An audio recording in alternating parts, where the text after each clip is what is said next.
You're listening to the Fact Hunter Radio Network.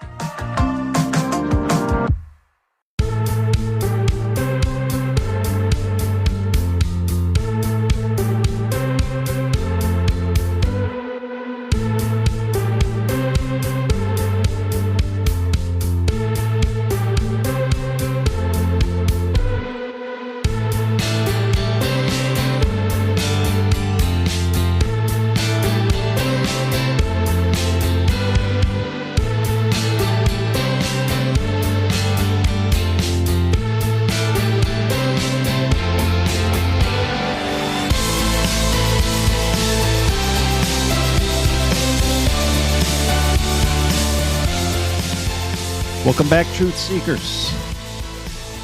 From around the world, it is time for another edition of the Flat Earth Files. I'm your host, as always, George Hobbs, coming to you from the Mid-Atlantic region, about 20 miles due west of Dover, Delaware. I hope everyone had a great weekend.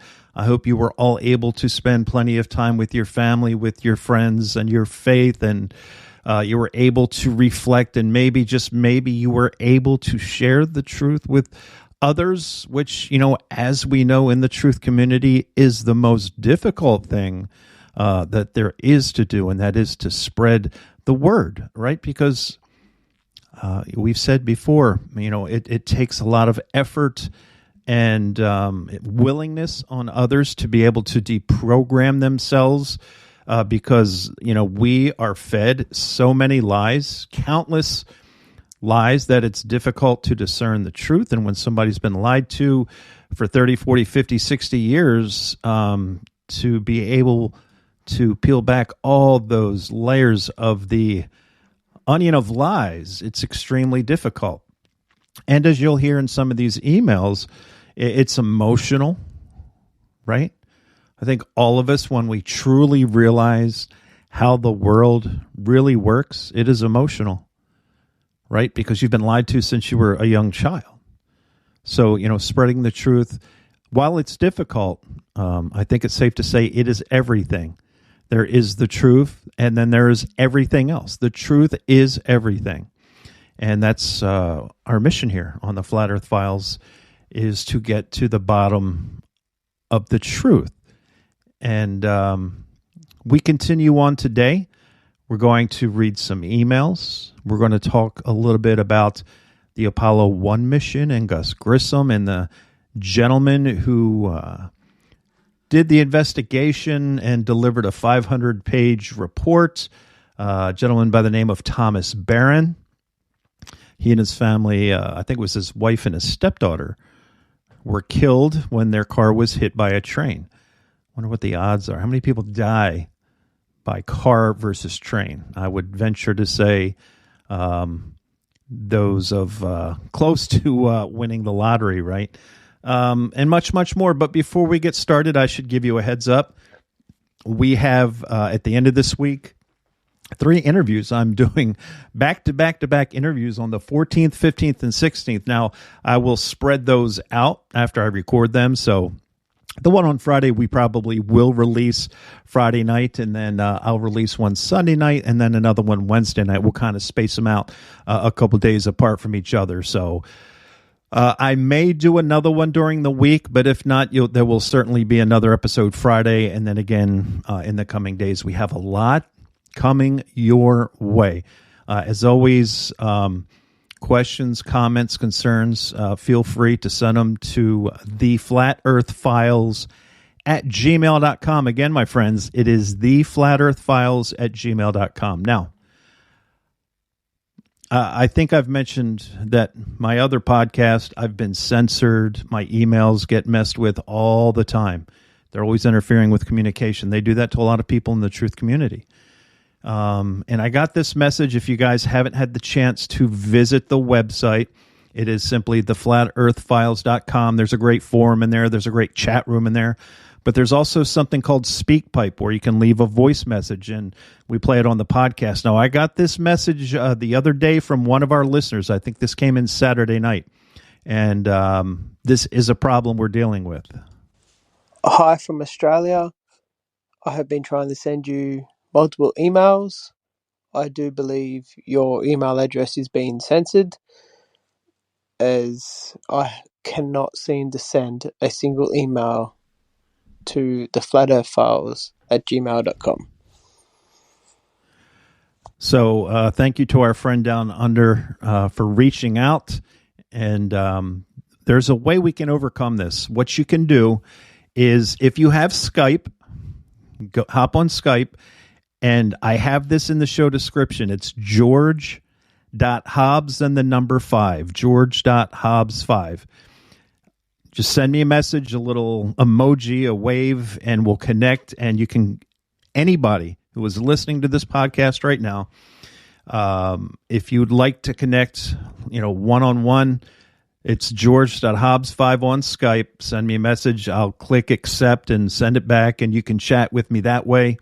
Obviously, it's not instantaneous. I don't monitor it all day, but I try to get to it at least once a day, or maybe every 2 days, depending on how busy I am.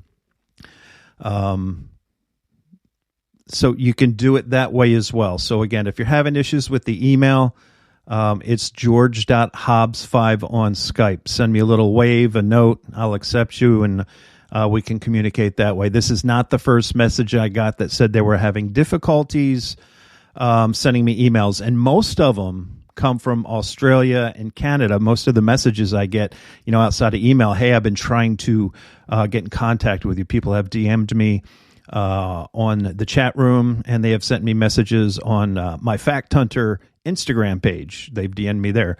So this is one way that we can overcome, their way of trying to disrupt communications. Once again, you don't have to worry about it. It's all in the show description. You'll see my Skype link there, George.Hobbs5. And I apologize, my friend, but thank you for listening. We have a lot of great listeners down under in Australia. Let's kick off the emails, why don't we? Good evening. I love your podcast, which has really helped me complete my journey. I had never heard of the Flat Earth other than the ridiculous Flat Earth Society. And isn't it incredible how they control the narrative? Like Lennon said, if we want to control the opposition, we simply lead it. And that's what they do. Until about a year ago. It was then that my daughter's fiance, I'll call him John, introduced me to it. When I first met John, he was a left-leaning or apathetic about politics and someone who did not believe in God. At the time he discovered the truth, John was living in a big city, as was my daughter. There were the COVID lockdowns broke out, and they had a front row seat for the rioting, for the looting, the arson, and all the mayhem that occurred during 2020. What I call the summer of love, right? The COVID lockdowns seemed over the top to John, and they certainly were. I've covered that ad nauseum on my other podcast. And when he could not work, he had time to research the, air quotes here, virus. And that research led him to quickly realize that almost everything he was being told about COVID was a lie. Further research led him to the flat earth and to a belief in God and to a realize that democratic politics is a scam. COVID postponed their wedding, but my daughter became pregnant over her objections. John insisted that they move out of the city to the suburbs where my wife and I and our other children live. When John first mentioned Flat Earth to our family, we all ridiculed him and were aghast. Imagine that, your son-in-law rolls up and you're, not really, awake yet, right? You haven't taken the time to research this type of thing. Just like me, 4 or 5 years ago, I would have done the same thing. Seriously? And I think that all of us at some point of our lives would have had the same reaction, right? But this is where I have so much respect for the curator of this email. He says, however, because he was going to be the father of my first grandchild, I felt compelled to research the evidence so that I could prove him once and for all that the Earth was indeed a globe. And I think that a lot of us do the same thing. Hey, going to go in, I'm going to prove this is fake and be done with it. We're going to move on. However, he says it took me about a year, and at every turn, I came up empty. I had to work through all of the shills that have been set up as the last line of defense. But I quickly realized that everything I knew about the globe had been fed to me as reality, regardless of the fact that none of it made sense when I looked at it objectively. However, I was adamant to prove John wrong and kept going until the absurdity of the moon landing hoax hit me like a ton of bricks. From there, I went kicking and screaming until I finally realized that the globe is nothing more than Satan's lie. His way of trying to steal our souls and keep us from our Creator. It is the ultimate rabbit hole, and moreover, the most important one. I have gone from a globe zombie to a globe skeptic, and now to a flat earther. Since then, I have never felt closer to God. I have a peace like I've never had in my life. I look at the sky and the stars, and I am amazed by their beauty. I can't believe how beautiful the world really is.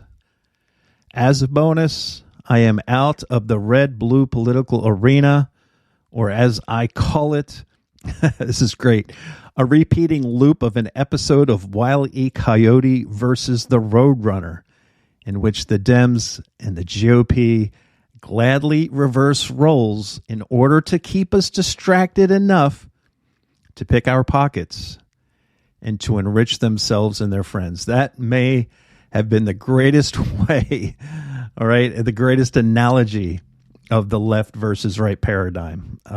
Shout out. Just Wile E. Coyote versus the Roadrunner when they just reverse roles, right? Like the WWE, he'll be a bad guy for a while, then he'll be a good guy for a while, right? He goes on to say, since discovering the truth, life has never been better. The only problem I have now is how to approach my family, right? Flat Earth is a sore subject between John and my daughter. My wife is very supportive of our daughter and could be very upset if I embolden his position, which they believe is insane. And we all have family members like that, right? Certainly, of course. Again, we were all that person. Says, however, my wife is a very smart, devout Christian. I can't stand the thought of her living in Satan's fake world rather than God's real one. She already thinks I'm crazy for saying the moon landings were a hoax, as does my family. Any advice on how to come out and bring them to bring them in would be greatly appreciated. I want my wife and my family to feel the peace and joy that comes from living in God's real world. And thank you so much for that amazing email. And I replied basically, let me see if I can find, there we go. I'd mentioned that, again, there's no easy way to get someone to open up to, the truth in general, specifically the flat earth. That's a big pill to ask someone to swallow. Again, you have to approach them and you have to leave very subtle breadcrumbs. And moreover, that individual has to be willing to listen. Now, what me and my wife do, we will gift people David Weiss's Flat Earth, Moon, and Zodiac app. It's got, I think the coolest thing about that app, and again, I don't get commission. I've spoke to Dave twice in my life. We're not regular buddies or anything. I think he is one of the just hardest working guys in the truth community.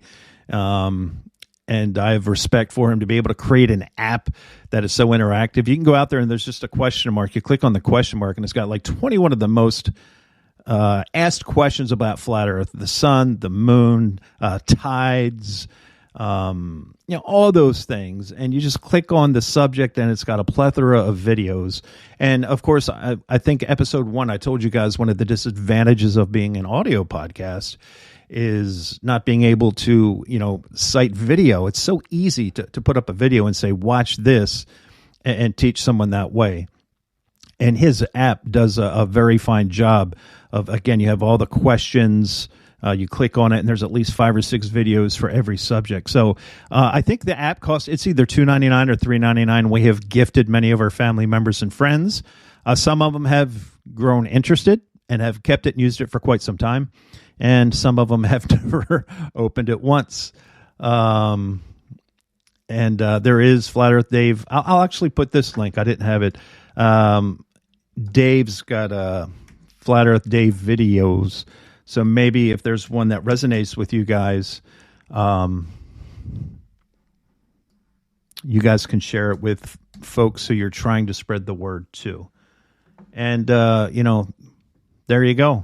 It's, again, Flat Earth is an awful big pill to swallow. It was an awful big pill for me to swallow. But like I told him, once you let your guard down for just a bit and you actually take the time to look into it, even to, you're going to go in and disprove it, sooner or later, you realize that everything is a lie. And it is truly a life-shifting moment when you realize that you have been lied to on such an egregious scale. Let's go to the next email. It says, I wanted to write in because we are thankful for your podcast. I found you with the Fact Hunter podcast recently and then heard you mention the Flat Earth podcast. And I was like, yes. My husband and I have been going through our awakening the past couple of years. I would say the pandemic is what really woke us up. And again, I stand by my words that they really and truly overplayed their hand on that one. And I think in the last 3 years, we've probably had more people wake up than the last 10 years combined. She said we had questioned things before that, but really pushed us further into all of this. We both didn't get the jab, but at one of our appointments, pregnancy appointments, the OB actually yelled at us for not having gotten the COVID vaccine. Unbelievable. And I had the same issue at the VA facility. They haven't even called me back since it's been almost 2 years since the VA has seen me because I guess I heard his bonus because I didn't want the vaccine, and he was livid with me. Goes on to say we brought up concerns, and she said that those were simply conspiracy theories. And it's interesting. I think sometimes I get confused by what I said on this podcast and the other one, but for those of you who don't know, maybe if I didn't mention it on this podcast, when my daughter graduated from high school several years ago, she wanted to get into pharmacy tech. And she paid out of her pocket. She went to a school in Central Texas, got her degree. I think it was actually a certification. I don't think it was an actual degree. And then she worked for one of the big, the national pharmacy companies, we'll just put it that way, that's on every corner in every city, okay? And she took a picture. She sent me this diagram that corporate from said, it starts with a W, you've all heard of it, and it was this chart on how to convince people to take the COVID vaccine. And I always use air quotes when I say that vaccine because it's really gene therapy. And, if the customer says no, ask them this. If they still say no, it's like this chart, like, just like you would get if you are a car salesman. If the customer comes in and says they're just looking, you say, no problem, it's one of those charts. But this is to get people to take an experimental vaccine. And again, my daughter, this is what she wanted to do through high school. She spent her money out of her pocket to get certified. And after 1 week of working for this company in the fall of, when was it? The spring of 2021. It's been 2 years ago. She worked there for less than a week and quit. She realized the evil of big pharmaceuticals, and it took her, less than a week to figure that out. And I'm very proud of her for doing so. And she's doing quite well now. So she made the right choice for sure. I'm sorry, back to the email. They always say conspiracy theories, don't they? And that's what her OB said. They were just conspiracy theories. We were both shocked about how the doctor had treated us. We ended up switching providers and had an unmedicated water birth. We lost friends, and sure enough, you can see the truth coming out in so many different ways recently. My husband was patient with me because he started waking up before I did. Though now it seems like we each come to each other with new information to look into. And it's, my wife and I do the same thing. Hey, check out this rabbit hole. Check out this, right? It's exciting to an extent. But then, like she says, when you realize that you've been lied to about everything, you really start to question everything. And you believe, you really start to question everything you believe and why you believe it. An Instapage I follow shared a link for the documentary Level, and I was intrigued because I wanted to know more. We both had always laughed off the flat earth idea, as the most common thing you see about is a flat earth in space next to all the planets, since that's the image they want you to have in your head when you think about what the flat earth is. Absolutely. We were like, huh? We've always written this off, but we never took the time to look into it. I said, let's check this out. And fast forward, we are flat earthers now, although we think of it as true earth. And I get a lot of those emails too. And that is, I get so much where everybody's coming from. Like this emailer calls it true earth. Some people like to mention the firmament. But one thing that's this podcast we've been very successful at is I get emails all the time, people saying, I put flat earth into the search engine for, Spotify, Amazon, or whatever source they use. And sure enough, they come across our podcast. So rebranding it would, I think, risk having people find the podcast. But true earth is absolutely biblical earth. I like all of those phrases. But I think most people, when they start to research, they start out at flat earth. It says, we know God is real, and that honestly relieved of a lot of fear we've had. I remember going through the waking up process and coming home from work and crying to her husband because it's hard to know all of this and just go about your day-to-day lives. And that's something that I think all of us, it resonates with all of us, right? Before your awakening, you just went to work.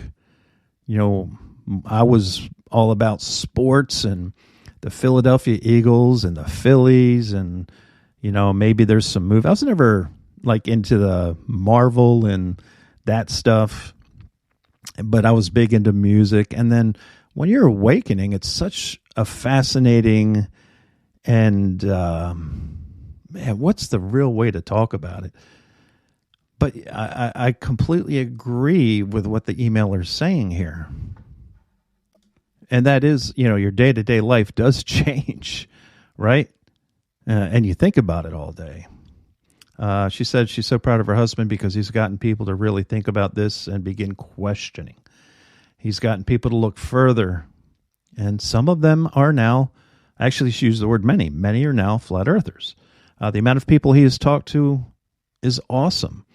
I just planted the seeds with my first person within the past 2 weeks. Great work, and that's all you can do. Again, plant the seeds and leave it up to them to water them and nurture them. We are part of a truther group. Won't mention the area. I think he would be great for an episode, or if you're interested in talking to both of us. So I did give them an invite. Would love to hear from him or both of them. It would be cool. The first time we would have a couple come on and discuss their awakening and how he has been so successful into waking people up. So fantastic email. I know it's going to resonate with a lot of people. And I look forward to hearing back from you, and I hope to get you on the podcast by the end of the month. Next email. Good morning. It says, I'm glued to your podcast. I thoroughly enjoy your style and your platform. Thank you, my friend. It says, I apologize for bothering, which you're not at all. I encourage everybody to email, just I'll ask that you be patient because you get about a dozen a day or so, and it just sometimes I fall behind, but not a bother at all. I love reading people's emails, specifically like the last one. People's awakenings are just amazing to read. But he goes on to say, I cannot find or remember the astronaut's name that was killed in the fire who questioned NASA and something about a lemon. What was his name? So again, that was, of course, the Apollo 1 mission. It had Gus Grissom, Roger Chaffee, and Edward White. Again, it was the Apollo 1. And I actually have some pretty good audio here, and we'll touch on it more on the other. This is only about 5 minutes. But this talks about Gus Grissom, his death. I think his son is on this audio clip as well. He talks about his dad getting killed. But also Thomas Barron, who, again, he was the one who investigated the incident, the Apollo 1 fire, and he determined that it was sabotage. He prepared a 500-page report, read it to Congress, and a week later, he and his entire family were dead. Let's go ahead to the clip. It's about 4 minutes long. Virgil Gus Grissom was selected as one of the original 7 astronauts. A family man and a veteran of several space flights, he was a national hero and was likely to be the first man to walk on the moon. But Grissom was also an outspoken critic of the space program and was quoted as saying, "Someone's going to get killed." Unfortunately, Grissom's worst fears were soon realized. On January 27, 1967, 2 years before the first moon landing, Grissom and his crew boarded the Apollo 1 capsule for a full-scale simulation. The problems began almost immediately. First, the capsule's communication systems failed. You copy? No, I didn't read you, Chuck, at all. I can't read you, Chuck. You want to try the phone? Hey, how do I get the moon? We can't pass between 3 buildings. I can't hear what you're saying. Suddenly, the capsule burst into flames with the astronauts sealed inside.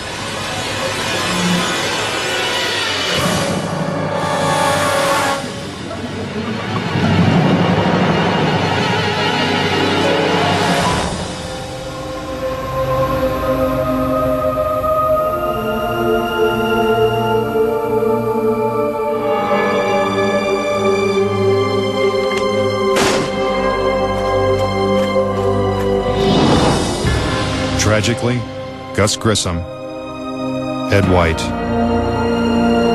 and Roger Chaffee lost their lives before ever leaving the launch pad.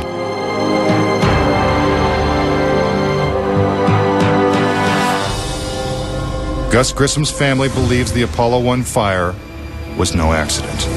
I think it was intentionally sabotaged by someone. It's been a question in my mind, what was found in the accident investigation and how was that handled? Was the CIA involved or whoever? But it was done intentionally. Grissom's family doesn't know who was responsible for his death or why it happened. But they say NASA knows the truth. Gus gave his life for this program, and I feel like that it is up to NASA to come forward and give us a direct answer to what really happened. Were Gus Grissom and the Apollo 1 astronauts victims of a tragic accident? Or were they intentionally silenced because they knew too much? We may never know. The cause of the fire is still a mystery, and the capsule remains locked away at a military base. But Grissom wasn't the only Apollo critic to meet with a suspicious and untimely death. Thomas Ronald Barron was a safety inspector during Apollo 1's construction. After the fire, Barron testified before Congress that the Apollo program was in such disarray that the United States would never make it to the moon. He claimed his opinions made him a target. Has there been any pressure on you by NASA? Nothing. We were, my wife and I were somewhat harassed at home when this first thing broke some time back, but it's going away now. As part of his testimony, Barron submitted a 500-page report detailing his findings. There was a real fear that the program could be stopped dead in its tracks. Then exactly 1 week after he testified, Barron's car was struck by a train. Barron, his wife, and stepdaughter were killed instantly. I believe that Thomas Ronald Barron was murdered because he had the truth to tell about the Apollo project. Barron's report mysteriously disappeared, and to this day, it has never been found. Now, that's a lot to unpack. That's an awful lot to unpack. First and foremost, could you imagine being, obviously, any of the families, right? But look at Gus Grissom. Let's talk about Gus Grissom for a second. Here's a guy still in the prime of his life, 40 years old, hadn't quite yet turned 41.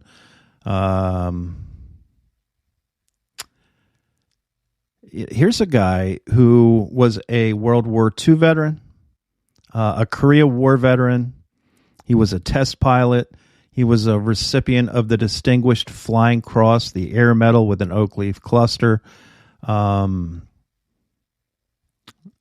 of this, right? And here, could you imagine being his wife,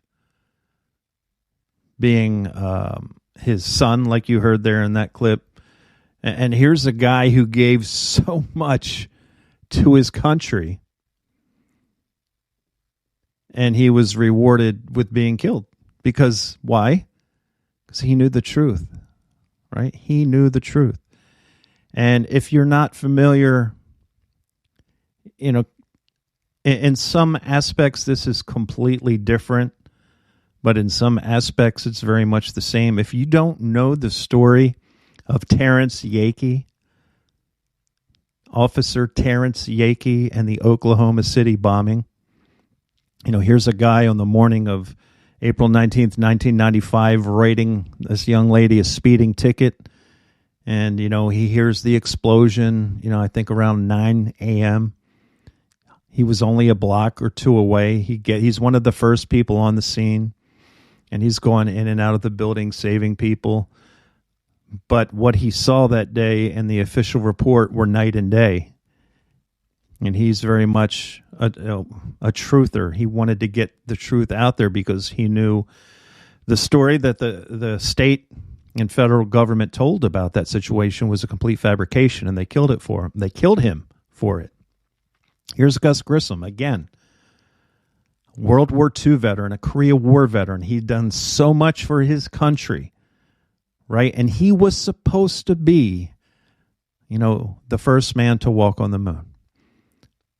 But through all the tests, and of course the big one was they were having communication issues between, the rocket and the building, which they were right next to each other. And Grissom said, if we can't talk to each other from, 100 feet away, how on God's green earth are we going to communicate 240,000 miles away? And he hung a lemon on the rocket. And the next day, everybody knows what happened. And they killed him on January 27th, 1967 at Cape Kennedy, Florida. And it's interesting. He's buried in Arlington. And I've always wondered, people like, him, if I thought, this is really kind of off the trail here, but if I thought the government killed my loved one, I don't know if I would have them buried at Arlington. Do you know what I'm saying? And this, of course, is not a disrespect to anybody or anything. But if the government killed, my loved one, would you want them there? I don't know. But again, that's something. These are the things that I think of. And I'm going down there soon. I have a friend that's buried there, and I haven't had the opportunity to go down there since I've moved back, so I will be doing that this year. And I'm definitely going to check out Gus Grissom's gravesite as well, and I'll take pictures and post them when I finally get down there this year. So, that's a big deal. And on top of it, again, here is this guy, Thomas Barron, wrote a 500-page report. And, he was killed for doing the research. As the story goes, again, Thomas Barron was an inspector for North American Rockwell, who was a contractor that built the Apollo 1, the command module, per se. The astronauts are united in the opinion that what Rockwell produced was poor quality. The astronauts comment on the moonshot. Now, Barron was not an engineer, but he was obviously smart enough to understand. Otherwise, he wouldn't have been a contractor. And again, after the fire, Barron testified before Congress that the Apollo program was in such disarray that the United States would never make it to the moon. So, of course, when he came out, they discredited him. And he actually claimed, again, his opinions made him a target. But he said, well, recently they haven't really messed with him.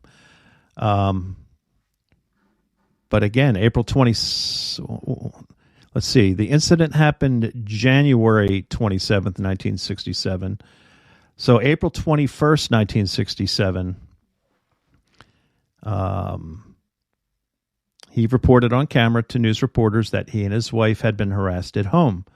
As part of his testimony, Barron submitted a 500-page report detailing his findings. And again, exactly 1 week after he testified, Barron's car was struck by a train that he, his wife, and his stepdaughter were all killed instantly. But of course, moreover, Barron's report mysteriously disappeared, and to this day, it has never been found. And of course, what did they rule as death? A suicide. Folks, they've been doing this for decades. You go against the the people at the top of the food chain. If you threaten their money, you look how much money NASA has garnered for themselves, but most importantly for the military-industrial complex. It's unfathomable. All for a Ponzi scheme. And there was a lot more deaths than that. Between 1964 and 1967, there were a total of 10 astronauts that lost their lives in freak accidents. These deaths accounted for an astonishing 15% of NASA's astronaut corps. Again, the incident on that day, January 27th, 1967, the Apollo 1 mission was a simulated launch in preparation for an actual flight. NASA concluded the Apollo 1 deaths of Grissom, as well as astronauts Edward H. White and Roger Chaffee, were the result of an explosive fire that enveloped the pure oxygen atmosphere of the space capsule. NASA investigators could not identify what caused the spark, but wrote the catastrophe off as an accident. And of course, Gus Grissom's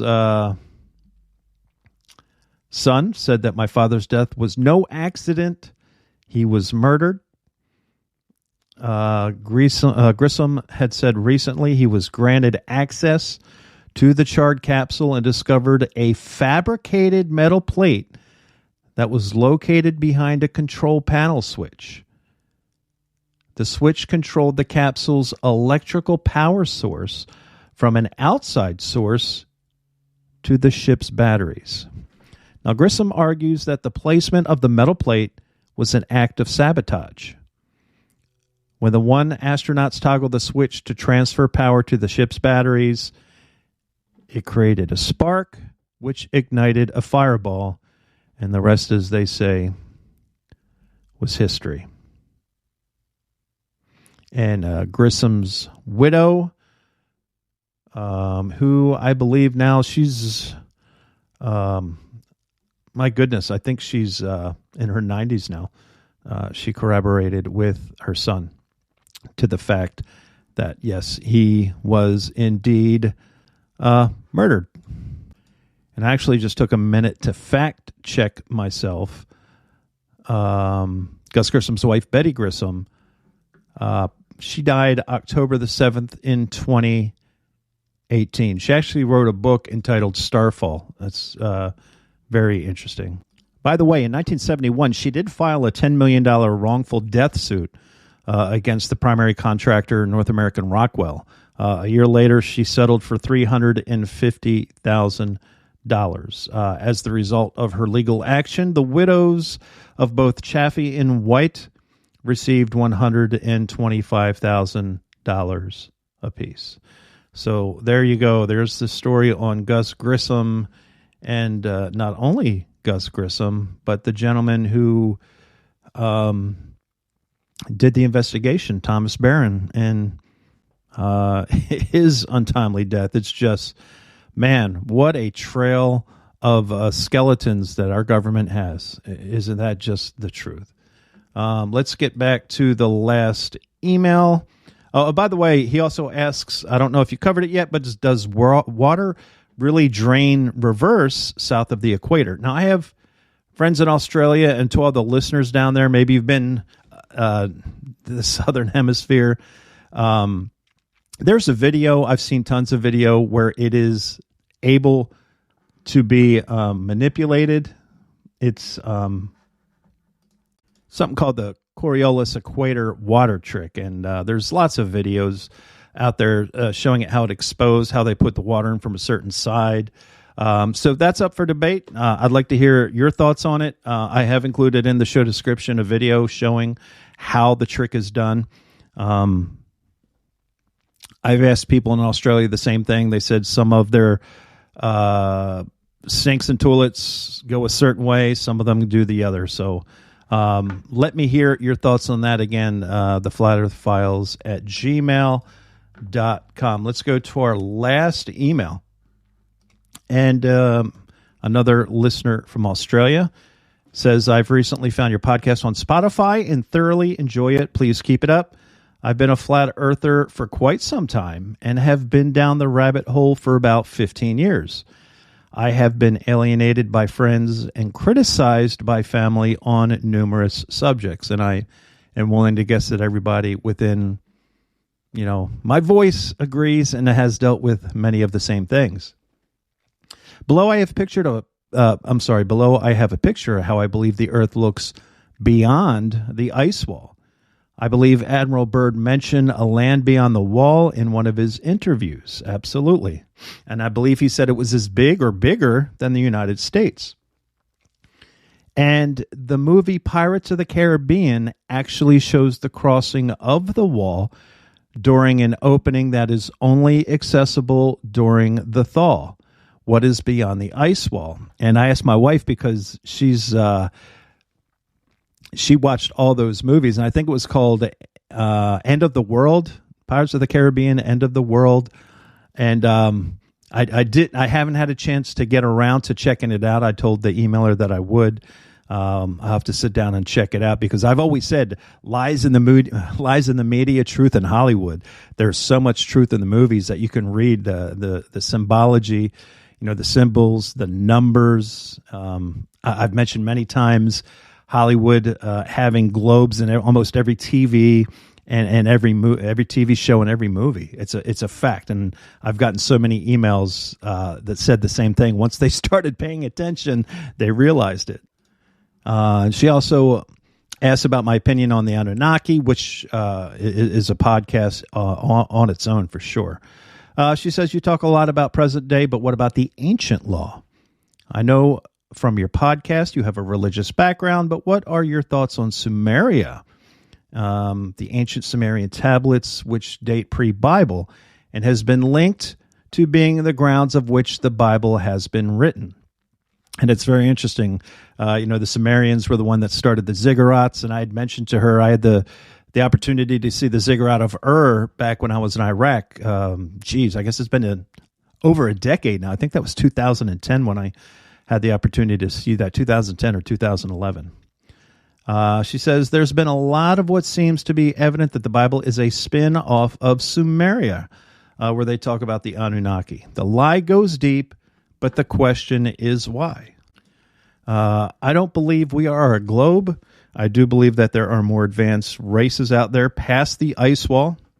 Maybe it's the giants, maybe it's reptilians, etc. I have more I can add, loads more. However, I cannot add them all at this time.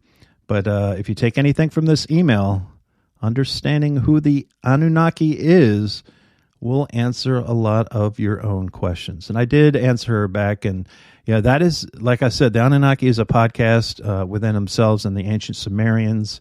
Very interesting times. But that is something that has been talked about quite often. And maybe that's something we need to take the time and research. And maybe we'll have to take a look at that 1958 Encyclopedia Britannica, and kind of do some math and see how much is it feasible, how much land is out there, right? Is it possible that there is things outside the ice wall? Is there more land? There are some people who say, that's where they produce all the technology, and then they put the players in place, and then they bring the technology. Like, hey, we're going to create the internet. We're going to have this place where you can buy anything in the world and ship it to you overnight. We're going to call it Amazon. You're Jeff Bezos. You're going to play the part of this guy who opened this little online thing out of a garage in Seattle, and that's your character. You're going to play a guy who came up with software called Windows, but when you get older, you're going to sell vaccines. You go to Seattle too, right? Do you see where I'm getting at? The truth is, DARPA, which is responsible for most of the things, even on the vaccine side, they have technology at least 20 years in advance from when we see it as regular old civilians. So are they part of it?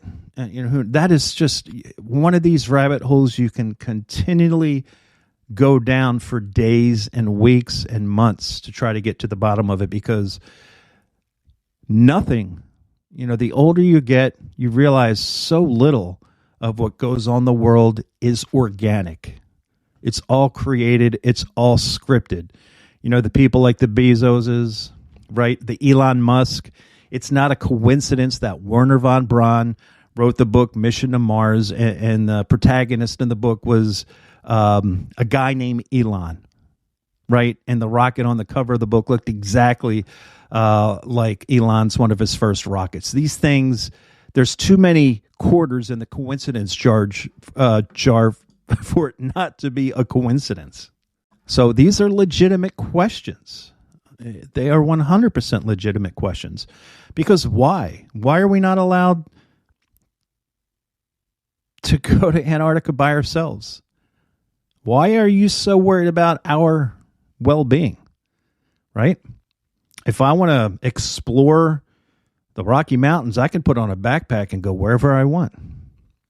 If I want to explore the Atlantic Ocean, I can hop on, if I have the money, I can buy a yacht and I can go dive and I can do whatever I want. Why is it that we cannot go to Antarctica? Why is it that we, the United States of America, in the country that, according to the news, that we loathe, Russia, why do we have an agreement on Antarctica? What is the truth? Why won't they tell us? These are the things that we should be all standing out in front of that building in Washington, D.C. and demanding the truth. We are owed the truth. These parasites have, made so much fortune and garnered so much power off of our backs, off of our hard work, off of our blood, sweat, and tears. And at the end of the day, they still will not tell us the truth. We deserve the truth about everything. And if there is no transparency, then there should be no governing, right? Especially at the federal level. I'm not giving you another tax dollar until you tell me the truth. Okay? If you're taking this money, pretending to go to space just so you can pay, Honeywell and Northrop Grumman and all these other companies to get these billion-dollar contracts to build things that don't even exist, or they fly up into the air and land in the ocean.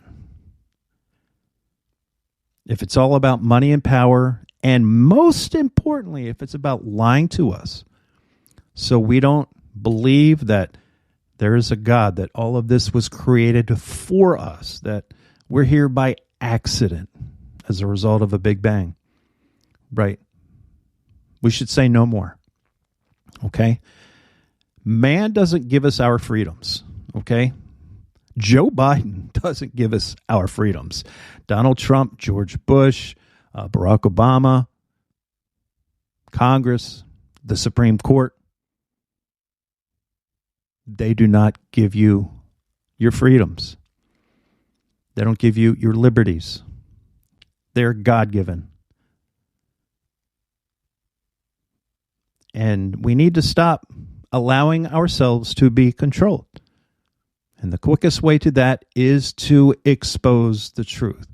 And I tip my hat to each and every one of you who, with all these emails I have gotten, tell me about their triumphs and tribulations about trying to wake people up to the truth.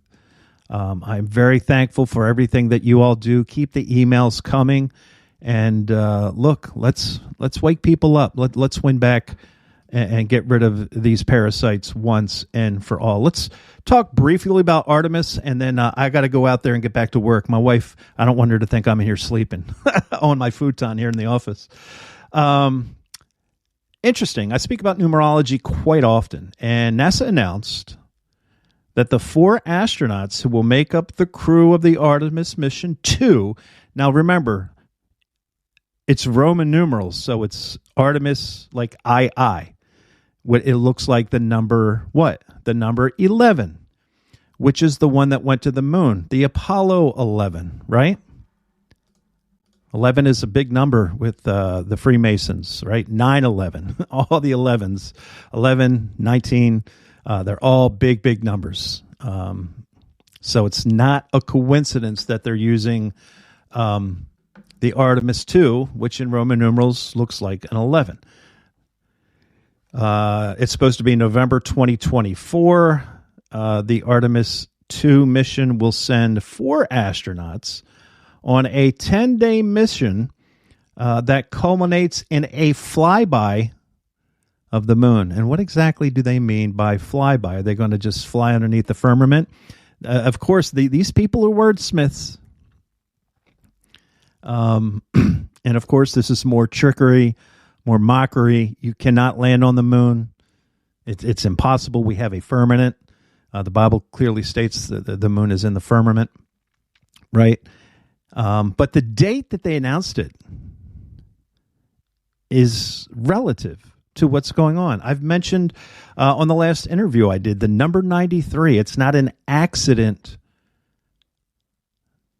that they say that the sun is 93 million miles away. Again, if you do a little research, people believe that Jesus died on the cross on Friday, April 3rd, AD 33. That April 3rd is the 93rd day of the year, and that represents the reason that they choose 93 million miles. April 3rd, 2023 is when they announce the names of the astronauts. That is the 93rd day of the year. Numerology, of course, the names they use, Artemis, of course. If you look at Artemis in Greek mythology, Artemis was the goddess of the hunt, the wilderness, and wild animals, but also childbirth and chastity. She was heavily identified with Selene, which was the personification of the moon. In Greek tradition, Artemis is the daughter of Zeus and Leto, the twin sister of Apollo. So they just don't pull these names out of a hat. They do it for reasons. Apollo obviously was the mission where they quote claim they went to the moon. Now this is the next one, Artemis. That's the reason why they are changing, or they're choosing that particular name. Now let's look at what did I have lined up next? Let's just jump to the astronauts, and we'll wrap it up for today. We're almost at an hour. Let's talk about the 4 astronauts that were chosen. Gregory Wiseman.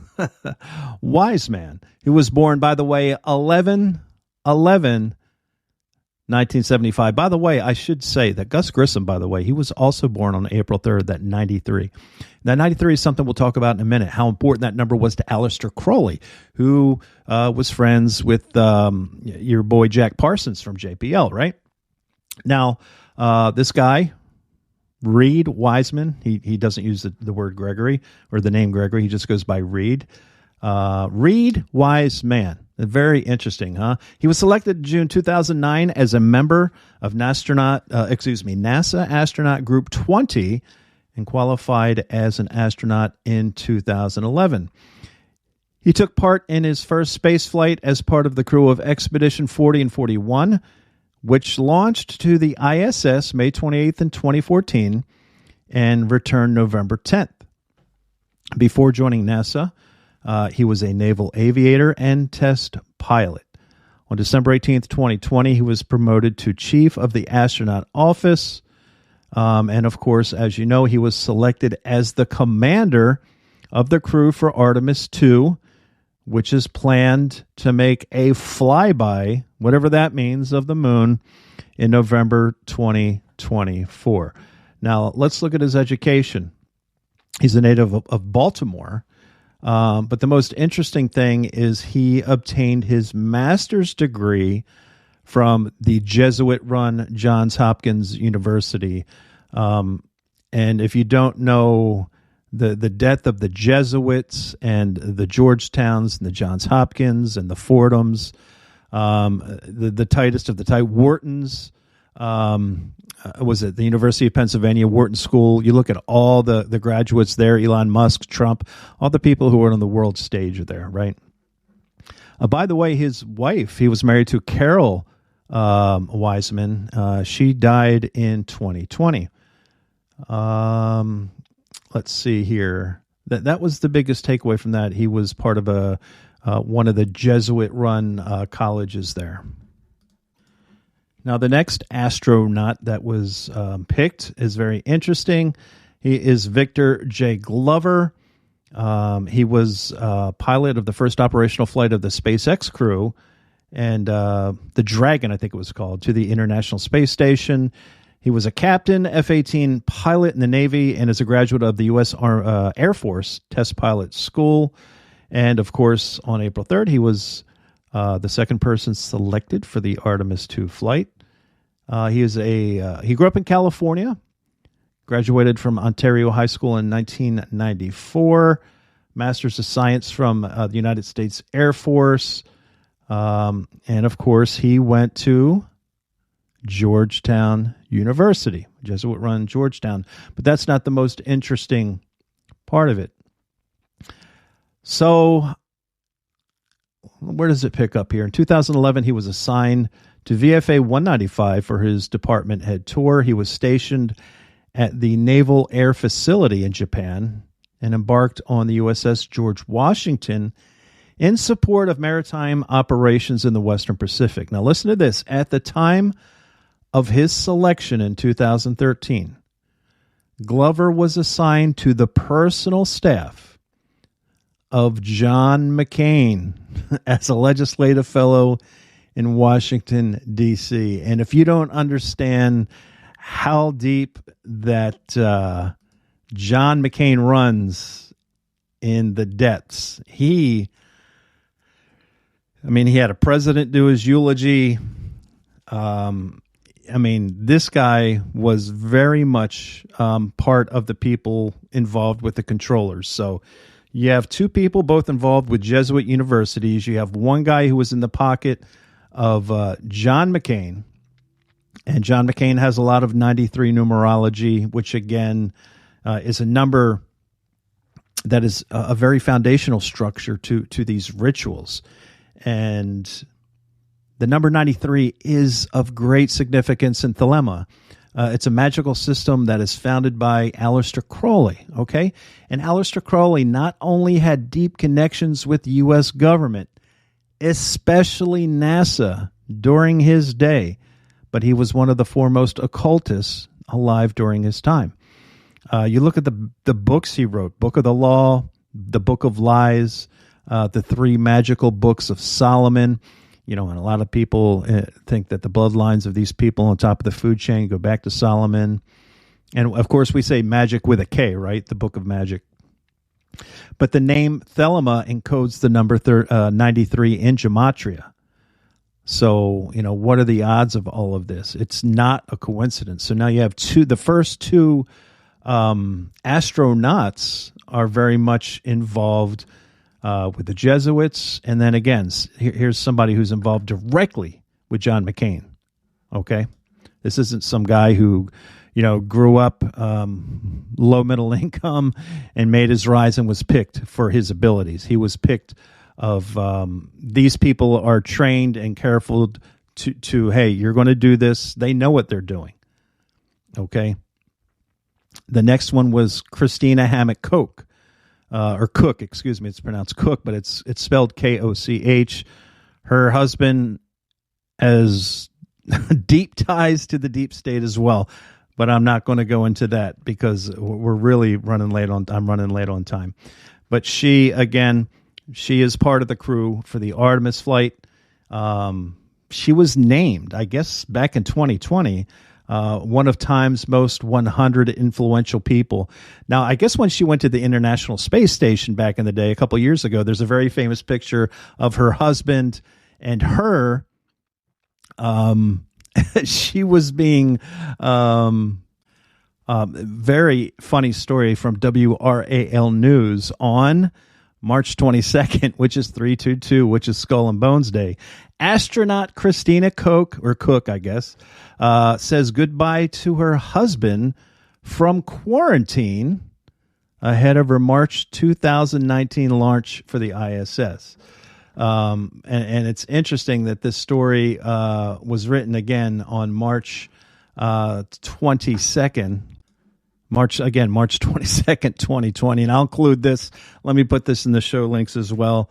It's funny that there's a lot of symbology in this picture, but I'm not going to go with it over there because I think some people might get upset because it reminds me of something that happened on the football field in the NFL last season. And I think some of you who are really astute with reading the symbols and numbers and that type of thing are going to pick it up really quick.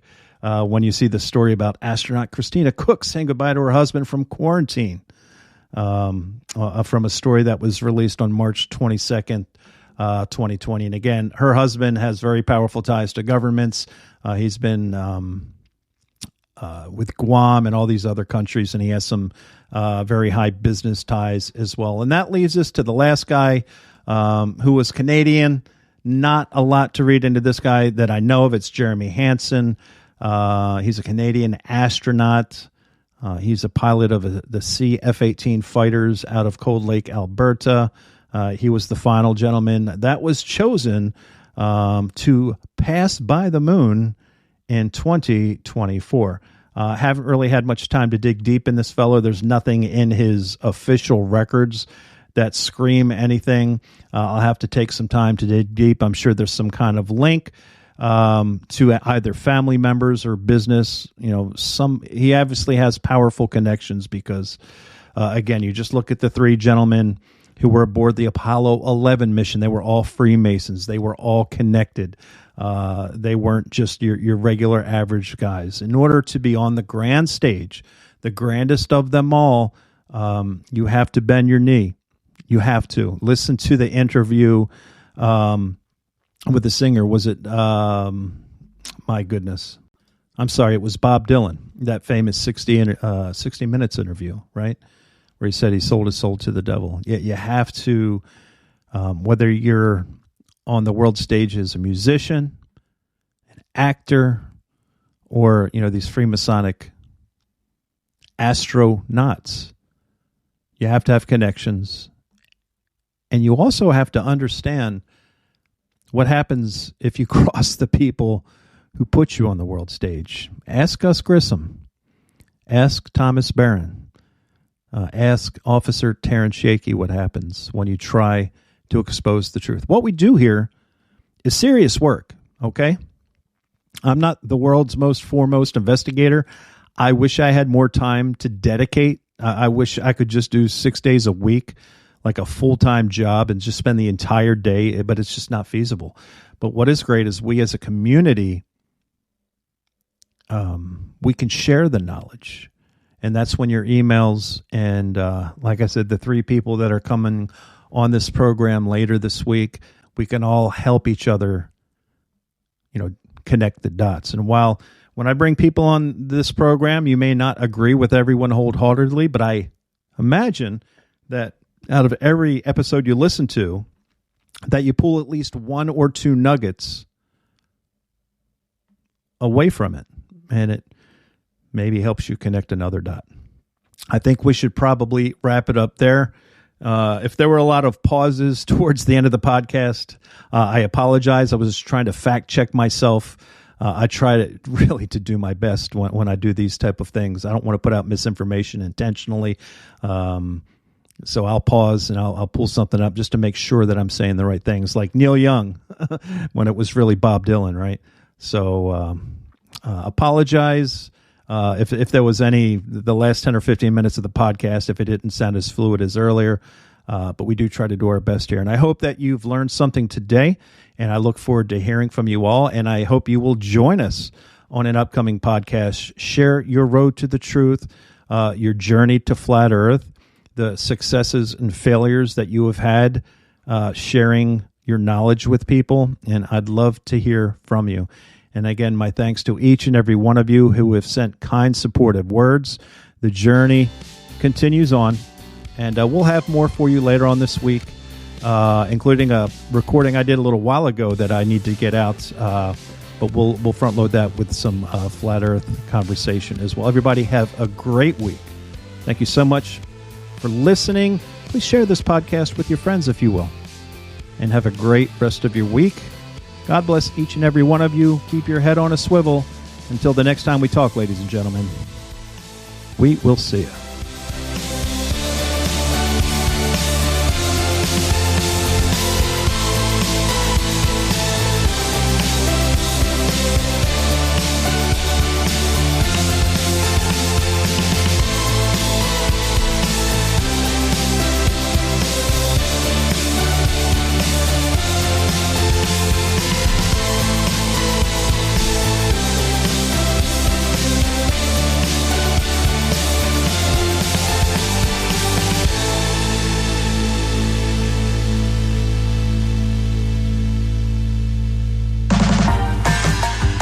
You're listening to the Fact Hunter Radio Network. Just the facts, ma'am.